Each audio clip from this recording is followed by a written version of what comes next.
Ярослав Храбський народився 18 червня 1995 року в місті Нікополь, Дніпропетровська область. З 2018 року проживав у Києві. Під час пандемії переїздив у Бучу. Навчався в Запорізькому національному університеті, спеціальність – правознавство. Наразі працює директором комунального закладу Київської обласної ради «Пластовий вишкільний центр». Сімейний статус – в активному пошуці. Цитата по життю – все можливо, на неможливо потрібно просто більше часу. Вітаю, друзі! Час знайомства з директором Пластового вишкільного центру Ярославом Храбським настав. Доброго дня, всіх вітаю. Вітаю, я тебе також. Слухай, зібралися тут в тебе на роботі, тому розповідай, як ти дійшов до такого життя. Це дуже класне питання, воно настільки глобальне. Так. І дійшов поступово і помірковано. Але, відповідно, якщо казати про центр, то сталося так, що 6 років тому я навіть уявлення не мав, що таке молодіжна робота. Навіть, скажу чесно, я уявлення не мав, що таке Буча. Я навіть не уявляв, де це знаходиться. Я той час жив в Запоріжжі, навчався, працював. І так склалося, що один з моїх колег, знайомих київських, сказав: Ярослав, ми зараз займаємося молодіжними центрами. Тоді молодіжні центри для мене були щось рівномірне із собачою будкою. Тобто, термін класний, але невідомий повністю. Тобто, молодіжні центри, окей. І склалося так, що він інтегрував мене в проєкт. Я пішов працювати в Запорізький обласний центр молоді, пішов працювати заступником директора. Невдовзі мій керівник звільнився, і я більше року працював керівником обласного центру в Запоріжжі. Мій контракт закінчився, власне, я шукав роботу, і мої колеги запропонували, там в Києві будують новий центр. Ми хочемо пластовий. Ми хочемо тебе запросити як консультанта, бо ти мав досвід вже в керуванні центром. Я думаю, в Києві прикольно. Будь-яка молода людина хоче якийсь період потрапити до столиці, пожити в Києві. Я думаю, Києві прикольно, але я не знав, що Буча не є Києвом на той час. І, відповідно, я приїхав сюди, перший раз побачив, круто, красиво. І, власне, залишився тут, вже 3-й рік працюю, керую цим центром, ще з початку стадії будівництва. І, власне, наразі вже 2-й рік ми активно працюємо в Бучі. Тому так покроково, не очікуючи, відповідно, нічого в молодіжній роботі, досяг того, що зараз є керівником цього центру. А як ти дійшов до керівної посади? Просто звільнилось місце, як ти сказав? Як я дійшов до керівної посади? Це історія, власне, я до цього, перед тим, як увійти в молодіжну політику, ми всі в неї так чи інакше були долучені, бо всі активні люди там в періоді студентства, учнівського самоврядування, студентського, вони точно долучені до якихось процесів. Я був долучений до процесів, але моя базова освіта юридична, і я, власне, працював помічником, працював радником, працював в патронатній службі голови обласної державної адміністрації, на той час Валерія Олексійовича Баранова, наразі мера Бердянська. І потім очолював приймальню народного депутата і взагалі не мав ніякого відношення до молодіжної політики, але мав певні управлінські навички і пішов працювати. Відразу мені запропонували посаду заступника директора. Я погодився, а через деякий час керівник мій звільнився, я зрозумів, о-ля-ля, куди я потрапив. Тобто мій вік на той час, мені було 22, середній вік посної був, можливо, 35+. Там були прибиральниці, 30 людей штату, мільйонні договори. І я думаю, оце, звісно, попадало. Серйозно, так. І, відповідно, почав адаптуватися. Нічого складного нема, бо все-таки державна система, вона дуже зарегульована. І якщо ти маєш якісь певні навички в голові, розуміння, то в цілому десь за якийсь період ти можеш вивчити, як працює державний механізм. Але питання самих управлінських процесів, я і досі вчусь, я завжди підходжу з позиції учня. Це найкраща позиція, тому що треба плекати будь-що з будь-яких процесів, розуміти, навчатися. Потрібно робити по життю у будь-якій сфері, я б сказала. Тому так сталося. Я не скажу, що це є випадковістю, в певній мірі це є випадковість, тому що в такому ранньому віці рідко трапляється, що люди отримують керівні посади. Але ця випадковість була обумовлена тим, що я мав певні навички, знання. Угу. Що таке пласт і навіщо цим займаєтесь? Бо деякі глядачі, я впевнена, досі не розуміють, що саме пласт і яка тут проходить діяльність, можливо, чим тут люди займаються. Розповідайте. Багато хто не розуміє взагалі, що таке пласт. Так. І я також не завжди розумію, що таке пласт. Тому, перше, це треба дати дві основні тези. Пласт – це є рух, це є скаутинг, тобто є класична система скаутингу, вона заснована генералом Байденом Пауеллом. Склалося так, трохи історії. 100 років тому, трохи більше 100 років тому, почалася велика епоха індустріалізації, коли батьки були задіяні на заводах, відповідно, доступу до якихось дозвілевих освітніх процесів для підлітків не було, і сталося так, що підлітки почали розбивати вітрини, грабувати, створювати бандитські групування, і треба було зробити якусь систему освітню для цих дітей, для підлітків. В тогочасній Британії генерал Байден Пауелл заснував рух скаутинг. Скаут – це прямий переклад розвідник, розвідництво. Тобто діти грають свою таку умовно в розвідництво велику гру. І вона виявилася досить цікавою, досить простою, найголовніше дешевою в імплементації, тому що для скаутингу не потрібні якісь унікальні покупки в виді обладнання, 3D-принтерів. Це просто даєш палку, і от людина побіжала. Тобто це умовно ті ж самі будь-які ігри в козаків-розбійників, але вони адаптовані по своїй програмі. І така система запрацювала, але головніше розуміти, що ця система виховна. Тобто в процесі діяльності людина опановує навички лідерства, фінансової грамотності, практичного планування, життя в природі і знання про природу. Відповідно, ця система була заснована і в Україні, вона заснована в 1912 році, і діє вже більше 100 років. Відповідно, наразі ми маємо сучасний скаутинг в Україні. Це є громадська організація, громадський рух, який структурований, централізований, і відповідно він дає можливість виховання дітям. Є там декілька категорій. Найменші – це пташата, це від 3 до 6 років, вони займаються з батьками, це їхнє перше коло соціалізації. Бо так склалося, що жодного кола соціалізації в переважній більшості, крім дитячого садку, ці діти не мають. А в нинішньому світі найважливіше – це соціалізація, зв'язки, контакти. Другий рівень – це новацтво, це 6-11 років. Це вже така грайлива форма підготовки до найважливішого. Найважливіше – це юнацтво. Це 11-17 років, це виховна програма, де діти опановують відповідно всі навички і в подальшому виходять з адекватним розумінням, що вони можуть відповісти за ту діяльність, взяти на себе відповідальність, можуть надати першу медичну допомогу і, крім того, вони можуть розуміти всю фінансову грамотність, бо на кожному процесі вони виконують певні ролі. Вони одночасно є писарями, тобто вони дописують свої інформаційні якісь сторінки, вони складають меню, вони є скарбниками, тому що вони все-таки ведуть якийсь свій внутрішній облік коштів, які вони витрачають на спільні потреби. Тому в цілому скаутинг – це система виховання для дітей. Якщо казати про наш центр, то він є один з 8 центрів в Україні, які є в рамках державного приватного партнерства, точніше навіть державного громадського партнерства. Держава в особі місцевої громади, ми фінансуємося за рахунок платників податків Київської області. Вони фінансують зарплати і утримання, тобто комунальні послуги, утримання цього об'єкту. А ми, як громадська організація, надаємо виховну програму, надаємо відповідно людей, які займаються з дітьми, надаємо можливість використовувати всі наші методичні матеріали. І так і працюємо. Наразі це приносить результати. Це така підтримка держави. Вона мізерна.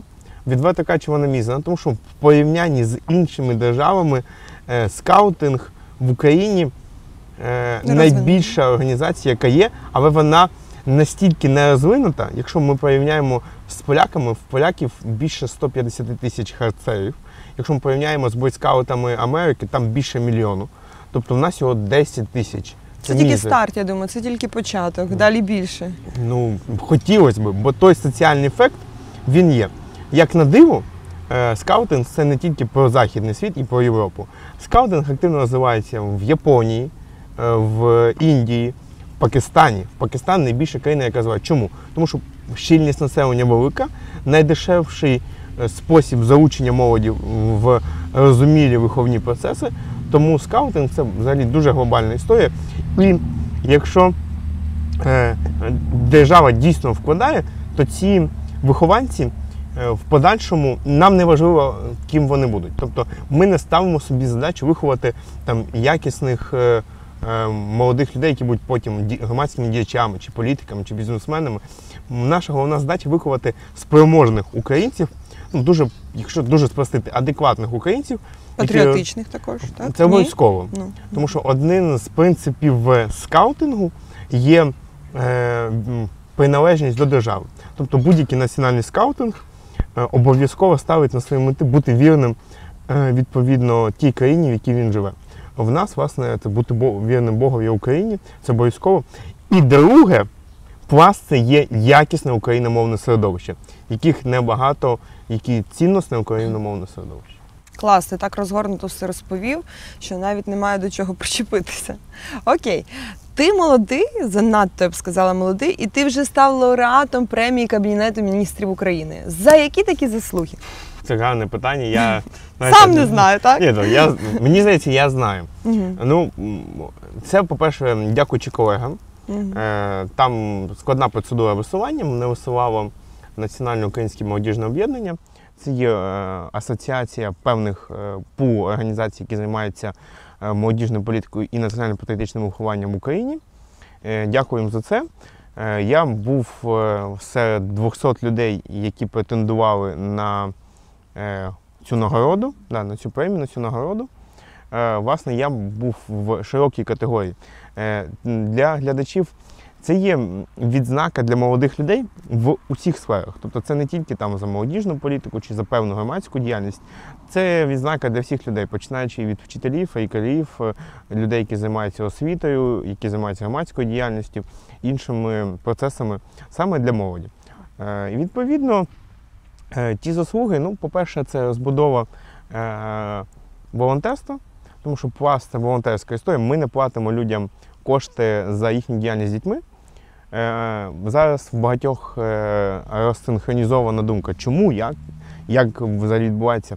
Ну, це дуже просто. У нас є неякісна система освіти, яка породила ту історію, коли ви платите людям кошти за виховання дітей. Якщо ви платите небагато, а платити багато – це фінансово дуже складно, то, відповідно, якість взаємодії з дітьми настільки погана, що це перетворюється просто на заробляння коштів. І якщо подивитися, в нас більше 5000 установ, які так чи інакше з бюджету отримують кошти на діяльність позашкільну з дітьми. Тому, відповідно, це розвиток волонтерства. Ми активно розвиваємо волонтерство, розвиваємо пласт. Друге, це ті освітні проекти, які ми робили для молодіжних центрів. Я, крім того, ще є головою правління Асоціації молодіжних центрів. Це є профільна спілка, яка займається підтримкою установ, закладів, просторів, які себе ідентифікують як молодіжні центри. Відповідно, ця нагорода, вона за увесь період діяльності. То, відповідно, ми за час створення 2017 року провели більше 30 освітніх семінарів. В попередньому році ми їздили в величезну експедицію молодіжними центрами. Ми об'їздили 25 молодіжних центрів, зняли, відповідно, величезні ролики про їхню діяльність, фотографії, великі репортажі. Крім того, ми відвідали більше 15 міст, де ці центри знаходяться. Тобто, фактично, це за оцю величезну купу діяльності, яка спрямована на підтримку двох речей. Перше – це розвиток волонтерства, і друге – це розвиток мережі молодіжних просторів, хабів, центрів, які дозволяють молодій людині, власне, мати можливість реалізовувати себе. Тому тут важливо зрозуміти одну ключову тезу. Якщо ми беремо рівні громад, Буча досить перспективно, економічно, я б сказав, повністю спроможна громада. Є різні громади. Є громади, які ти приїжджаєш, і там вікна заколочені дровами, якимись патиками, ти розумієш, просто ти приїхав, ну це як фільм жахів. І в тих громадах живуть молоді люди. Їх не так багато, вони, звісно, першим питанням, коли їм задаєш, куди ти хочеш поїхати, вони відповідають відразу. Але все одно там потрібно розвивати простори, тому що тільки простори, тільки соціалізація допомагає їм залишатися в громадах і хоч якось реалізовувати себе в певних процесах. Угу. Ну, премія, напевно, тебе надихає, так? Премія – це мотиваційний фактор. От там є фінансова частина, вона… Ні, я не так спитала. Премія тебе мотивує? Так, премія мотивує однозначно. Премія, ну, по-перше, це про вигорання. Фінансова частина премії є, вона не така велика. Плюс ще не треба забувати, що треба сплатити всі можливі податки з неї, і вона стане точно не найбільш великою, яка є. Це точно не мільйони.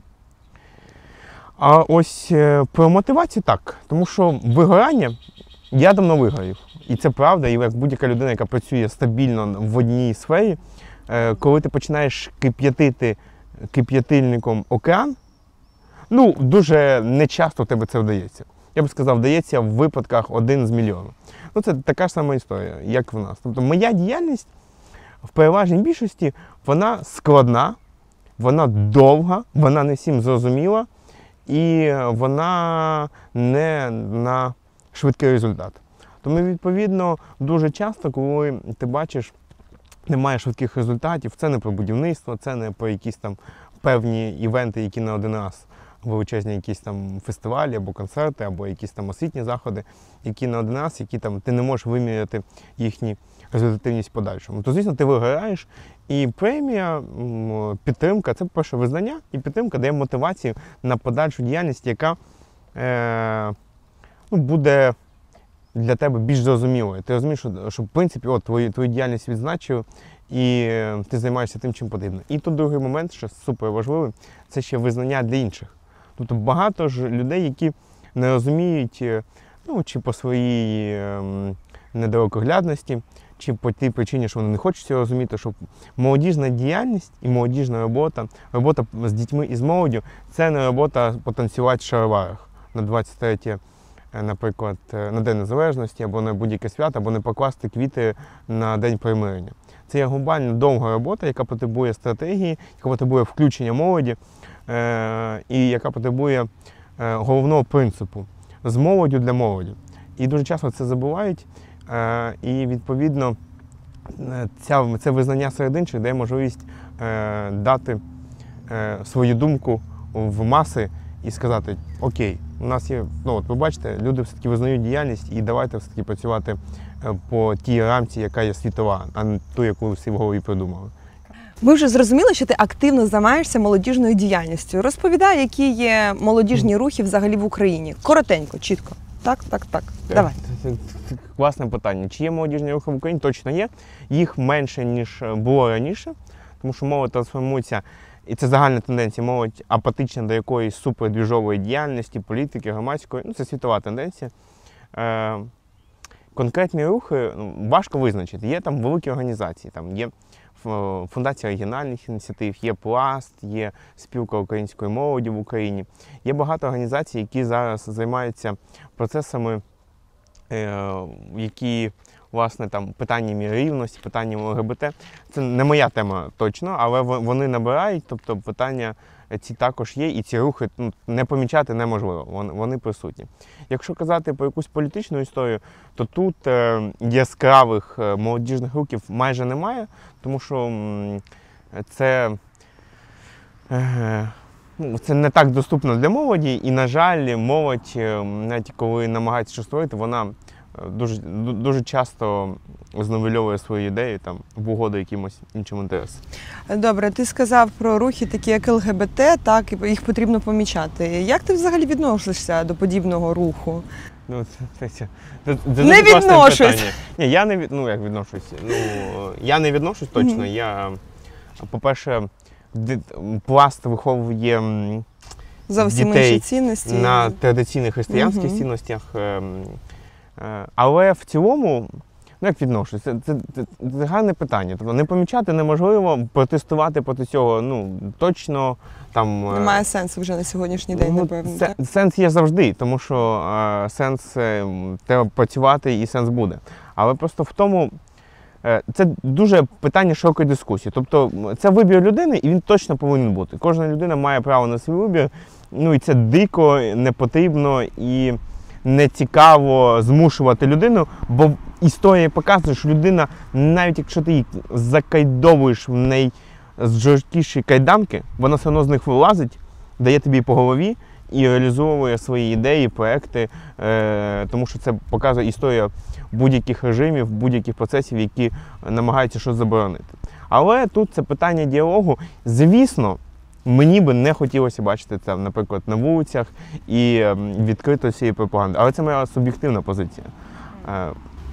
Але я думаю, якщо ти будеш все більше популяризовувати Пласт, скажімо так, цей рух, то і ці християнські, скажімо так, ціни, на яких базуються на християнських цінностях, то все буде окей і більше буде позитиву. Що потрібно дитині і молоді, щоб бути конкурентними у цьому світі, і як трансформується молодь? Це дуже якісне питання.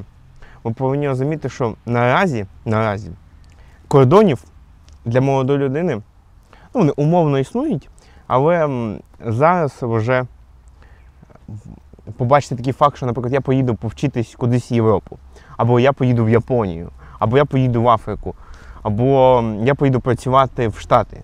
Це просто, це здається дуже важко для людей, які там не можуть, не мобільні, але в цілому ці кордони відкриті. І будь-яка молода людина, наприклад, з Америки, України, Грузії та ЮАРу повинна бути конкурентно здібна в певних навичках. Знання – це найбільше і найважливіше, тому що ніякі інші історії там, етносу, якоїсь певної релігії, вони зараз не є домінантні. Найперше – це знання, а знання не тільки, які є в голові, академічні. Дуже важлива комунікація, можливість вирішувати комплексні задачі, можливість інтеграції і гнучкість.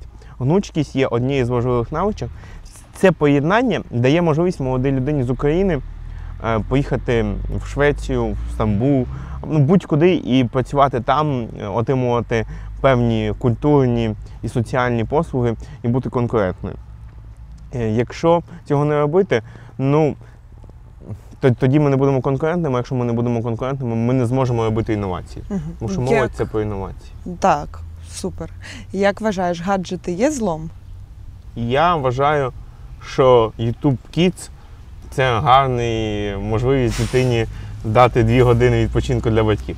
Але в цілому гаджети не є злом, але є злом непомірне споживання інформаційного лайна, яке йде по всім каналам. Це зло. Інформаційне лайно і те, яке є, просто запливає в наші очі, вуха, рот.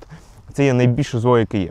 Гаджети не є злом, тому що гаджети – це є частиною життя, і якщо забрати в людини телефон в будь-якої, неважливо від 6 до 80 років, то вона просто певні потреби свої не закриє вже.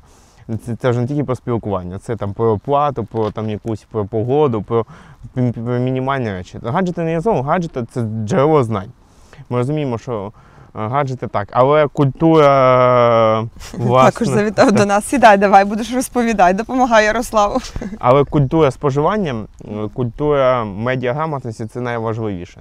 Якщо за цим не слідкувати, і ми бачимо, як люди за цим слідкують, і що з цього виходять, і люди вірять в такі фейки, що просто вони не то, що не натягуються, вони породжують оцю культуру постправди, яка просто не призводить до хорошого. Але в цілому, якщо казати, гаджети не є злом, гаджети це є інноваційний процес, який обов'язковий. Тому що без гаджетів в нинішньому світі неможливо і в подальшому не буде можливо ніяк. Окрім Пласту, в тебе є ще й інше життя, трохи політичне. Ти є членом виконавчого комітету Ірпінської міської ради. Чому вирішив поринути у політику і чому вирішив саме в Ірпінь? Класне питання. Так. Це класне питання. Чому Ірпінь? Так. Я міг би монетизувати, що мені подобається Ірпінь, мені подобається ти зараз в Бучі сидиш, з хаотичною забудовою. Це не є так. По-перше, мене запросили, тому що виконком – це історія про делегування. Я був делегований, проголосований міською радою, делеговану фракцію «Голос». Я, власне, через це делегування. Тому так склалося. Я би з радістю пішов в Бучу, Тому що, по-перше, я тут живу, працюю, не було такої пропозиції, і тут команда сформована. Власне, чому займаюся політикою і чому медаль політики? Відповідь на це питання я не маю. Тому що це настільки комбіновано, можна відверто сказати, що мені там цікаво. Це твоє взагалі чи ні? Тут гарне питання. Просто що таке політика? Для когось політика – це постійний рух. А політика на місцевому рівні – це вирішення питань, де залатати яку яму, або в якому під'їзді присвоїть нову адресу, або як зробити поточний ремонт даху номер 21 в тому будинку. Дивись, ти проживаєш в Бучі наразі, так? Так. Можливо, тобі було б цікаво саме в Бучі вирішувати такі питання, адже ти кожен день ходиш по той чи іншій вулиці, так? Їжу, ходжу. Тобто ти не ходиш, так? Я їжу на велосипеді, самокаті, на машині. Слуга народу. Так, максимально. Я не ідентифікую себе з цим рухом. Якщо мені було б цікаво, тому що, як на мене, якщо казати про політику, Буча наразі одна з перспективних передмість, яка тільки є. Чому? Тут дуже просто, тому що Буча так склалася історично і завдячуючи там певним людям, які керували містом, то тут нема такої хаотичної забудови, нема історії з розцентралізації із хаосом населення, з хаосом розуміння, і вона має можливість вирости в комфортне передмістя. Так чи інакше, це сателіт Києва, ми не будемо мати собі уявлення, що Буча буде самостійним містом в плані якоїсь глобальної історії. Ні, це точно сателіт Києва, як і будь-яка зона, я думаю, що не 30 кілометрів, а 50, тому що доступність транспорту, доступність і відсутність потреби офісної роботи 24/7 або 5/7, або навіть 4 рази на тиждень їздить, і віддалена робота дає можливість в 50-кілометровій зоні жити, працювати і бути частиною Києва. Тому Буча має перспективу, і розвиток Бучі мені цікавий. Тут головне питання, як він піде, бо я в багатьох речах не погоджуюсь, тому що у Бучі треба будувати все-таки якісне культурно-соціальне середовище, яке не завжди присутнє і яке не завжди дає можливість нам отримати послуги тут. Ми вже зрозуміли, член виконкому Ірпінської міської ради. Та також ти є членом комісії громадського бюджету Бучанської територіальної громади. Розповідай, як тобі цей досвід? Хороший досвід, гроші не платять, тому приходиться працювати безкоштовно. Цікаво. Якщо казати про виконком, там все просто. Це глобальні цілі, які вирішуються містом. Виконком – це є питання, які вирішуються сесійно, це глобальні стратегічні питання. Виконком вирішує всі оперативні питання, які є в місті. Там 200 питань, які починаються від розміщення. Останній виконком у нас був, ми надавали дозвіл на розміщення цирку Шапіто. І позбавлення батьківських прав, тому що це також є в повноваженнях виконкому, певних сімей, до дозволу на розміщення реклами на новості на фасаді. А якщо брати комісію по громадському бюджету, це зовсім інше. Це цікава, класна робота, тому що це про спільноту. Найважливіша задача – сформувати активних громадян, які не засирають в під'їздах, а прибирають. Якщо вони прибирають не тільки в під'їздах, а навіть на прибудинковій території, це бінго для міста, тому що головна задача – це відповідальність і приналежність до спільноти, і відповідальність за своє місце, за свій під'їзд. І власне, громадський бюджет дає можливість і надав можливість людям включитися, зорганізуватися, зрозуміти, які їм проекти цікаві, що би вони хотіли змінити, трансформувати або додати на своїх районах. Це не зовсім завжди про місто, відверто кажучи, це про певні мікрорайони, про певні міні-спільноти, ОСББ, або про певні спільноти молодих людей, якщо будівництво якогось парку. То, відповідно, активізація була якісна, проекти були написані, було 79, це досить багато.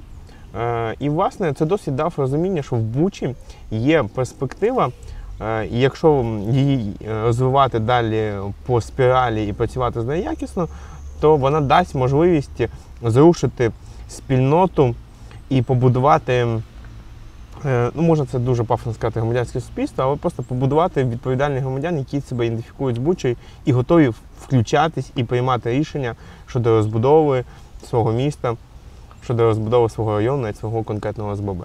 Можливо, наступного разу в тебе є якісь плани щодо свого якогось проєкту, який ти, можливо, подаш? Ми подавали свій проєкт, він Ну, як свій, це наступного разу. Спільний проєкт. Ми його точно будемо подавати, тому що ми подавали проєкт по літня школа для дітей. Чому це важливо? Тому що, по-перше, фінансово лише близько 20% батьків можуть собі дозволити відпочинок дітей і оздоровлення в таборах або в закладах оздоровлення для дітей. І це досить мала цифра, бо 20% це тільки кожна п'ята родина. А в цілому, то діти мають в громаді, у нас в громаді, щоб для розуміння, близько 7 тисяч дітей і молоді, які в тому віці, з якими ми працюємо, це цільова категорія, це 6-18 років. То, відповідно, ми повинні розуміти, що такі проекти актуальні, потрібні. Будівництво майданчиків – це класно, але такі м'які проекти супер потрібні. Ми наступного році будемо подавати. Але до наступного року, можливо, з'явиться щось актуальніше, якась ідея, яка точно потрібна цього міста, тому що місто динамічно розвивається. По-перше, багато населення. Тобто ми збільшуємо населення. Збільшення населення – це збільшення різного населення, і різних ідей, різних потреб і різних запитів, які будуть існувати. Тому будемо дивитися на актуальність. Угу. Ти такий молодий, такий активний і вже почав займатися такою відповідальною діяльністю. Угу. Розповідай, як ти розділяєш своє життя на молоду людину і на відповідальну, політизовану. Це гарне питання. Вживаю алкоголю менше, з дівчатами гуляю менше, публічно нічого не виставляю. Потрібно розуміти, що, на жаль, або на щастя, я поки не знаю, ця відповідальність, вона не тільки про діяльність тут, але вона ще змушує мати певні обмеження у своєму житті, які стосуються гулянок, тусовок, відпочинку, знайомств, багато чого стосується. Поєдную, це не важко, це шлях, тим паче, перший шлях – це владна відповідальність, а другий – це політика. І це світова практика. Якщо ти почав вже і хочеш займатися політикою, то ти повинен бути відкритий до всіх, жити під скляним дахом, і всі повинні бачити твої процеси. Тобто починаючи від моїх публічних сторінок, я є відкритий для всіх, всі бачать мене, знають, який є дурний або розумний, які є, існують, такі є. Моя діяльність відкрита, життя відкрите, декларації відкриті. Але все одно, кажучи іншими словами, робота все ж таки вкрала твою молодість. Робота? Так? Вкрала. Звісно, будь-яку молодість воює робота. Так, якщо молода людина працює, в неї немає молодості. Ні, чекай, дивлячись, яка робота. Така робота так краде, напевно. Але з іншого боку, робота дала можливість мені бути в динаміці. Я дисциплінує, напевно, також тебе, так? Дисциплінує робота, дисциплінує. Тут навіть колеги дисциплінують більше. Тому що все-таки, завдячуючи віку, я не можу бути супер якимось таким керівником. Я ж таки лайтовий керівник, я можу якісь дисциплінарні речі застосовувати, але в цілому я дуже м'який в певних процесах. Ні, в сенсі твого життя, що ти кажеш, алкоголь менше вживати, десь щось не виставляти. Я п'ю алкоголь, так. Ні, я розумію. Просто робота дисциплінує тебе, скажімо, хоча б такі на показ, так? Ти здаєшся дуже чемним хлопчиком. Ні, взагалі-то чемний хлопчик, запам'ятайте. Розкажеш. Я би міг розказати. У мене, як будь-якої людини, є багато факапів і фейлів, в тому числі, які пов'язані із гулянками і роботами, але ми знімаємо на серйозний канал. Так. Знімемо на інший. Попрошу без цього. Проведемо спільний ефір в інстаграмі, знаєте, і поділимося всіма фейками. Так, робота дисциплінувала, вона трансформувала моє життя. Я скажу, це погано, це класно, тому що я маю можливість за допомогою роботи відкривати нові міста, відкривати людей, команди, знайомитися з людьми, якими в житті не міг познайомитися. Я був особисто знайомий з 2 президентами і з багатьма прем'єрами, з політиками. Я б в житті, якщо б я не працював, я б таких відносин з розумними, цікавими людьми не мав. Не всі, чесно кажучи, розумні, але цікаві всі. Окей. Слухай, дівчата, вільні стосунки, все це зрозуміло. Так. А чому вільні стосунки? Такі. В тебе вже є взагалі якісь плани на сім'ю? Так, обов'язково. Сім'я – це важливо. План на сім'ю – це гарне, важливе план на сім'ю. Звісно, є. Хочу жінку, дітей, хочу 3, так одразу, щоб було. Хочу жінку, дітей, звісно, хочу. Це важливо, я хочу жінку, дітей. Тут важливо розуміти, що я людина, яка вже там самодостатня в багатьох процесах, от просто, знаєте, питаю, хочу жінку, ну тут так не працює. Там, хочу якісного партнера, який буде біля мене, який там буде розділяти мої цінності, мої хобі, мої бажання, мої якісь пристрасті відпочинку в кулінарії, звісно, так. Так, добре, давай одразу рекламу. Портрет. Яка вона має бути? Портрет жінки? Так, ну, чому ні? Яка вона має бути? 90, 60, 90? Ні, вона повинна бути розумна. Ну, це І все. ну, цим це все. Ну, звісно, вона повинна бути там і фізично красива, і там певні речі. Ну, найбільше, найцінніше, найсексуальніше, що може бути жінки, це разом. Іншого не може Ну, як бути. і в чоловікові, я б сказала також. Ну, Тоді чоловікові все буде по-іншому. тіп-топ. Ні, ну, чому це? Розум це дуже так. Розум, розуміння також процесів, бо сексуально. інколи особливо можна дивитися, і ти розумієш, ну кому, ну добре, гарна жінка, і що ти з нею будеш робити? Якщо там немає розуму, нуль. Тобто, в мене немає таких стандартів, і якщо ти є потяг, ну, ти ж не можеш зупинити. Якщо тобі подобається жінка це все-таки історія про потяг, про Про одразу, що несеться. Да, воно несеться, якщо воно несеться, то все, ти можеш це зупинити. Тому, відповідно, це нема таких, і це досить нерозумно. Ми ж повинні розуміти, звідки це пішло. Якщо ми не розуміємо, ми там хвилинку ерудикції. Тому повинні розуміти, що от там якісні зуби, там певні жіночі фігури, там певні речі. Це про те, що про стереотип, яка повинна жінка. Знаєте, і зараз ще є в Африці, не тільки в Африці, ще в Азії є, коли там обирають жінку, ну не обирають, а тобі там дарують батьки жінку, ну так складається в певних культурах, і вони обирають, о, це хороша жінка, може там спина рівна, може там лопатою копати, за коровами прибирати, тому ну, в мене нема. Знаєш? Така не потрібна. Ні, така потрібна завжди, але не в цьому варіанті. Але якщо резюмувати, підводячи підсумок, жінка повинна бути мудра, розумна, розділяти цінності, розділяти ті речі, які для мене цікаві, приємні, тому що мені хотілося б проводити з нею час. Тому що просто була жінка, ну там живемо разом, ну це співжиття, ну є хорошо там вдома, знаєш, як жінка. Але це якби найгірший варіант. Не та історія. Ну, не знаю. Ну так, да. Окей. Які маєш хобі, окрім роботи? Коротенько. Хобі дуже небагато. Дуже небагато. У мене є робота, яка, на жаль, мене засмоктує все життя, тому що вона кожен день я в доступі. Є люди, які тактичні дзвонять там до 6 години, є люди, які не тактичні, які дзвонять в суботу після 10 вечора, кажуть, як записати дитину в пласт обов'язково сьогодні. Мені треба записати дитину в пласт. Але в цілому я люблю воду.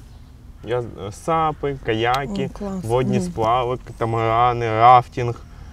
От зараз би, я зараз уявила собі. Зараз жарко, дуже, ми би теж, Так, я дуже це люблю, тому власне цим займаюся. Ще я граю дуже часто в мафію, в інтелектуальні, там квізи, мафію, це ще одна сторона, як я проводжу свій час. І подорожі. У мене досить багато подорожей і Україною, і за кордоном, тому власне це те, що потрібно себе відкривати. І третім хобі, воно прям таке гостьове, це кулінарія. Я люблю готувати, та смачно готую, дуже смачно готую. Ну, питання, що жінка. Ну, навіщо мені жінка, якщо я смачно готую, та? Тут питання ще інше. І не факт, що жінка буде готувати смачніше за мене. Тому, власне, так, оці тем. Вода, інтелектуальні ігри, подорожі і кулінарія. Оце 4 напрямі, які будуть мені приємно займатися в будь-який час. І з останнього, що плануєш на майбутніх 5 років? Якщо щось плануєш взагалі? Вижити. Я планую вижити, як будь-яка людина. Ну, глобально у мене є, звісно, там якісь плани не списані. Я не є таким стратегічним планером, який там кожен день.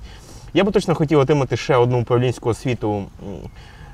Це було б дуже якось пафосно звучати, я б не хотів отримати MBA, але я хотів би якусь управлінську освіту в сфері публічного управління або якусь цікаву магістерську програму, може не в Україні, яка б стосувалася управління, можливо, інновацій, можливо, управління даними, ну щось таке, яке буде точно важливим для, ну, в подальшому житті, в подальшому там трудовому полі. Якщо казати про це, а так, в цілому, ну, я б хотів бути здоровий через 5 років, підтягнути там своє життя, багато подорожувати. Я б дуже хотів, і це в мене в планах, я дуже хочу відвідати Південну Америку, це супер, я хочу поїхати в Чилі, я хочу поїхати в Аргентину. Ну, це просто зараз накладно і це багато часу. Тобто, ну, ти ж не будеш їхати на тиждень, там місяць на 2 треба їхати. Тому от відповідно, да, подорожі, освіта, Викладання. Я наразі викладаю і хочу викладати. От зараз я думаю, що можливо я все-таки знайду собі сили і піду викладати ще в Бучі. Тому от викладання, освіта, подорожі. Казати про якісь фінансові речі, там, ну, купити якийсь собі дом, квартиру, ну, це станеться і так. Тобто це є в планах, але це не глобально, в мене немає такої цілі працювати, щоб купити квартиру, це не найкраще ціль. Коротше, холостяцькі робочі плани. Ні, там у мене є сім'я, діти. Ні, не так, хоча. У мене сім'я обов'язково, діти Ти про це не сказав, так що все, перше слово дорожче другого. Добре, все, питання вичерпані. Дуже дякую тобі, Ярославе, за розмову. Вона була цікава, змістовна, розгорнута і щира, відверта. Щира, так. Я казав правду. Я тобі бажаю надалі реалізовувати всі свої плани, надалі бажаю тобі залишатись таким прикладом для молоді і в першу чергу для самого себе. Так. А я нагадаю, з нами був директор пластового вишкільного центру Ярослав Храбський. І я ведуча Анастасія Безпалько. Бажаю вам вдалого тижня і хочу дати пораду. Підписуйтеся на наш канал та ставте лайки. До нових суботніх зустрічей!